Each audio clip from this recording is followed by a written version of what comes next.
Not really sure where to start this week. The Biden crime family stealing this election! Best thing about that video isn't the barbecue beer and freedom vest that he's wearing, it's the way they nonchalantly return to the Q&A as soon as he's done shouting.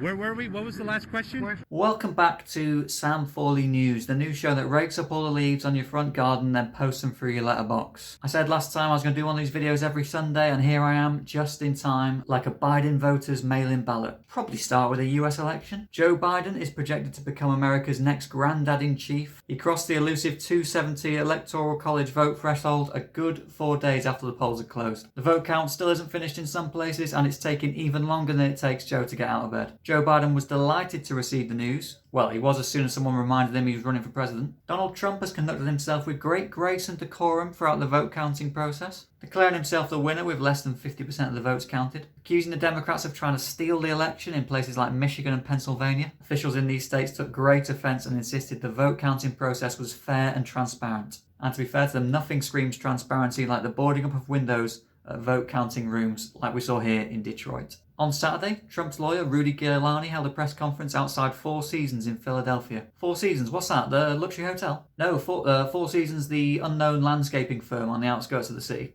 During the press conference, Trump's lawyer Giuliani promised a barrage of legal action in Pennsylvania and Michigan while stood in a car park between a crematorium and an adult bookstore. From what I've read, the Trump campaign do have some genuine grievances to raise about the way the votes were counted in Pennsylvania and Michigan. And of course, I'm no lawyer, but the consensus seems to be it's unlikely to affect the election result, as Trump would need to overturn the result in at least 3 states. Probably not going to happen, Donald. But you had a good 4 years. Well, a good 3 years. Let's not dwell on 2020.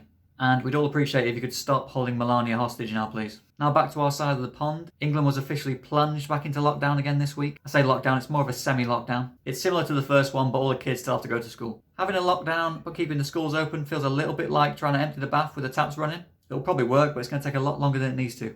In other news, Bojo made one of his increasingly familiar U-turns by agreeing to provide over £400 million worth of funding for poor children and their families over the winter period following Marcus Rashford's recent campaign. The PM called Marcus Rashford personally on Saturday, shortly after he was done playing for United against Everton. To put that into context, on Saturday, Marcus Rashford played in the Premier League, helping his team win 3-1 at Goodison Park, then got a personal phone call from the Prime Minister, thanking him for helping to provide 1.7 million children with food throughout the winter months.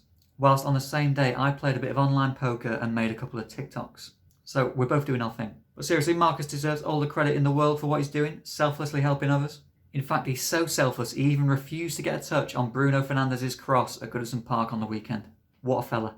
And in probably the biggest news of the week, I'm going to be starting streaming on Twitch. Going to be taking Stoke from the Championship to the Champions League on FIFA. I'll include a link to my Twitch in the description. Go and have a look and maybe give me a follow. Keep an eye on Instagram and TikTok for details of that. In real life Stoke news, the mighty Potters were absolutely robbed blind at Watford in midweek. One of the Watford players literally threw our keeper over the line with the ball in his hands. Linesman and the ref in a great position both went, yeah, seems fine.